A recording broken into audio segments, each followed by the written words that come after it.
Coucou les amis taureaux, bienvenue sur votre guidance pour cet été 2024. Alors avec les portes de l'intuition, on va aller chercher votre énergie générale cet été pour vous. Waouh, la clé, j'ai la solution.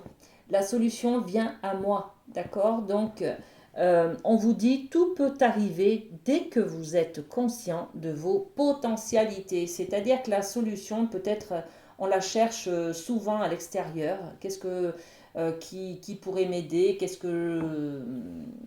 Comment changer les choses? Voyez. Alors qu'en fait, elle peut venir de vous. Voilà. Donc à l'intérieur de vous, vous avez la solution et vous avez la potentialité, enfin le potentiel en tout cas, de mettre en place quelque chose pour changer la donne, pour changer une problématique, hein, tout simplement. On développe avec les miroirs. Qu'est-ce qu'on peut rajouter sur cette clé? On a la solution, les amis, par rapport à une sensation d'enfermement, par rapport au fait qu'on a l'impression qu'on est enfermé dans quelque chose, dans un couple peut-être, dans un travail, dans un crédit immobilier que l'on doit rembourser. Vous voyez, il y a quelque chose comme ça où on se sent contraint, on se sent un peu les pieds et mains liés. Voilà. Ok. Allez, avec la triade, on va aller voir sur le mois de juillet et août ce qu'il y a pour vous au niveau du domaine de l'amour. Allez, juillet et août pour nos amis taureaux. Alors, en juillet, une bénédiction. Waouh! Alors là, ça peut être des événements extérieurs, mais qui vous apportent, qui vous procurent beaucoup d'amour, de sérénité, de calme, d'apaisement et de joie. La bénédiction au mois de juillet, donc ça peut être un événement extérieur. Vous apprenez le mariage de quelqu'un dans votre famille, par exemple. Ou alors c'est un événement qui intervient, qui est favorable à votre couple. Voyez, il y a quelque chose comme ça. Pour ceux qui attendent une, une réponse, par exemple, de est-ce que je suis enceinte? Eh bien voilà, vous avez la réponse là, hein, d'accord? En tout cas, quelque chose de très favorable. C'est peut-être aussi une rencontre là, hein, pour les célibataires. On a quelqu'un qui vient vers vous sur votre chemin qui est très favorable à votre épanouissement, d'accord? Et au mois d'août, on a l'énergie de l'homme. Alors justement, ça peut être pour les célibataires peut-être une bénédiction, quelqu'un qui vient vers vous, une rencontre sur ces mois de juillet et août. Ça peut être aussi un homme, hein, une rencontre d'un homme qui va être important pour vous, soit dans le domaine de l'amour, pour une relation amoureuse, soit ça peut être aussi un ami, quelqu'un qui va vous permettre d'ouvrir d'autres portes, de connaître d'autres personnes ou de vous apporter un nouveau travail. Vous voyez, ça peut être quelque chose comme ça. C'est aussi l'énergie de l'homme. Donc l'énergie de l'homme, on est dans le fait de se battre, d'aller chercher quelque chose, d'être dans l'action. Je vais chercher la solution à mes problèmes. C'est moi qui suis responsable de mes problèmes. C'est moi qui vais actionner quelque chose. Vous voyez, je suis acteur de ma vie, tout simplement. D'accord?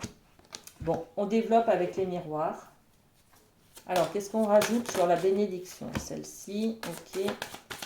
Et sur l'énergie de l'homme, celle-ci.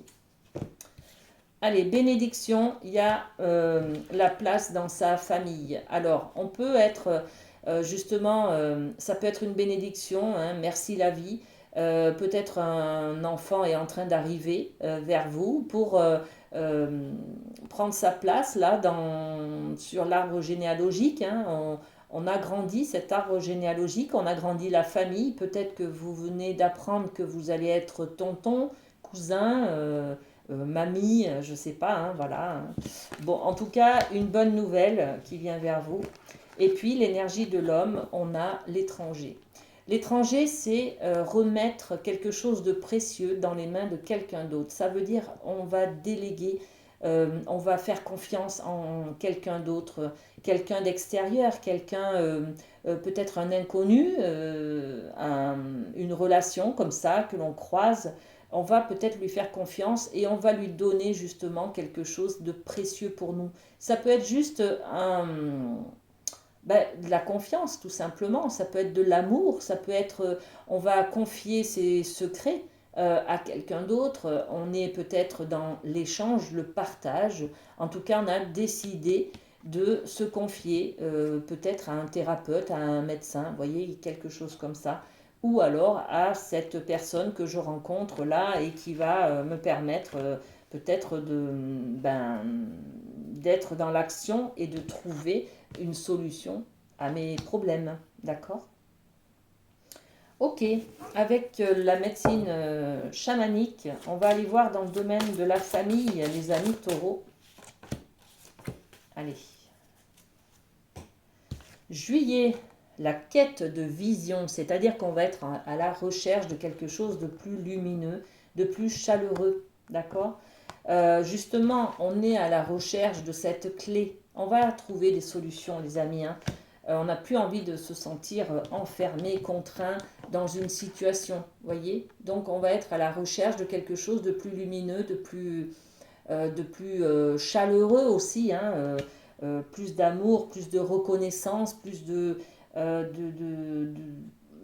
vais peut-être prendre ma place, vous voyez, j'ai envie de prendre ma place, d'exister pour quelqu'un, d'être respecté, et quelque chose comme ça. Ok. Et puis le monde du milieu. Donc on est dans le présent, on se concentre au mois d'août là sur le présent. En conscience, je fais des choses, voilà. Ok. Allez, on développe. Donc juillet avec cette quête de vision, on a la correspondance. On va justement être à la recherche d'informations. On va peut-être s'informer, on va téléphoner, on va communiquer, on va échanger avec des personnes. On va justement être aussi dans la connaissance. Je vais développer peut-être la connaissance avec cette nouvelle personne à qui je dois faire confiance ou à qui je mets beaucoup d'espoir pour me sauver d'une situation qui est un peu compliquée, qui m'enferme dans un célibat peut-être aussi, hein, d'accord? On parle peut-être là d'être enfermé dans un célibat, hein. Donc je rencontre quelqu'un qui va peut-être me faire voilà, me donner l'accès à quelque chose justement de plus chaleureux, hein. On parle de chaleur humaine, de connaissance, de lumière sur soi, vous voyez. On a de l'échange là, hein. On a des communications, de l'information, des appels téléphoniques, des réseaux sociaux qui sont là pour la connaissance de soi peut-être, ou pour la connaissance de quelqu'un d'autre. Voilà. Le monde du milieu, le présent, et puis on va trouver une réconciliation peut-être avec soi-même, peut-être avec cette personne que l'on vient de rencontrer là, hein. On va en tout cas peut-être sceller des accords, on va s'engager avec quelqu'un. Ça va nous faire beaucoup de bien et ça va nous sortir justement de notre solitude là, les amis, hein. C'est magnifique. Alors, on continue avec le Light Seers. On va aller voir du côté professionnel. Alors, les taureaux, juillet et août. Alors, juillet, qu'est-ce qu'on a? Waouh! Le 10 de Pentacle. Le 10 de Pentacle, c'est un accomplissement, les amis, hein. Donc, au niveau professionnel, vous arrivez à un certain niveau, vous arrivez à un certain stade où vous êtes beaucoup dans la reconnaissance. Ça y est, c'est un accomplissement. Vous avez atteint votre objectif, les amis, hein. Et cet objectif, il est rentable, il est financièrement favorable, vous pouvez faire fructifier quelque chose. Voyez, on est dans un niveau social ou un niveau salarial, un niveau de compétence au top là, hein, d'accord? Ça y est, vous avez atteint vos objectifs là, hein. Et puis au mois d'août, on est justement dans la reine d'épée. La reine d'épée, elle est plutôt dans le mental, elle réfléchit à comment gérer l'avenir, comment je vais faire. Peut-être au mois de juillet, vous atteignez un certain niveau grâce à un diplôme, peut-être un certificat, une formation que voilà, vous avez fini, des études, des choses comme ça. Maintenant, comment je conçois la suite? Vous voyez, on est là-dedans, dans la projection sur l'avenir. Alors, sur ce 10 de Pentacle, waouh! Ok, alors il n'y a pas forcément.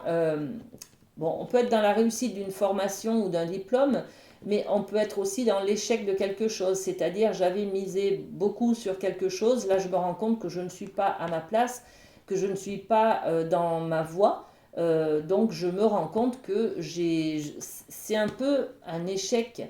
Comment je gère l'échec en fait, là au mois de juillet, hein? Comment je gère ça? J'ai eu peut-être, ben voilà, ça, quelque chose qui me renvoie que j'ai atteint un niveau, mais que je ne suis pas au bon endroit, par exemple. Voyez. En tout cas, c'est bien. Vous savez que l'échec, c'est constructif. Oui, c'est constructif. C'est-à-dire que, ben, tant pis, on se rend compte, au moins on sait que cette voie-là ne nous convient pas. Et puis on a testé, et puis on a essayé, et on apprend tous des échecs, d'accord? Bon, voilà, je vais pas étaler, je vais pas épiloguer là-dessus, mais vous savez, il n'y a pas d'échec en fait, hein, il n'y a que des leçons. Voilà. Et sur cette reine d'épée qui cherche du coup comment gérer les mois à venir, l'hérédité. L'hérédité, c'est comment je vais faire sur l'avenir pour, ben, par exemple, mettre ma famille à l'abri. Voilà, donc au mois d'août, on se pose des questions sur l'avenir professionnel, financier, comment je vais faire dans l'avenir puisque ben, finalement ça n'a pas marché, ça n'a pas fonctionné peut-être. Voilà, je suis au bout de ce que j'avais à donner dans cette voie-là. Maintenant, je change d'orientation, je vais peut-être aller vers mais là, on peut être dans un travail salarié qui arrive au bout. Je m'aperçois que je ne suis pas fait pour être salarié. Je réfléchis sur comment me mettre à mon compte, par exemple, d'accord? Comment engager l'avenir et sans trop engager non plus le côté familial, par exemple. Voyez? Bon, vous mettez à ce que vous vivez, les amis, vous adaptez. Hein. Et bien voilà les taureaux, on a terminé votre guidance pour cet été. Passez un très bel été et puis à très bientôt.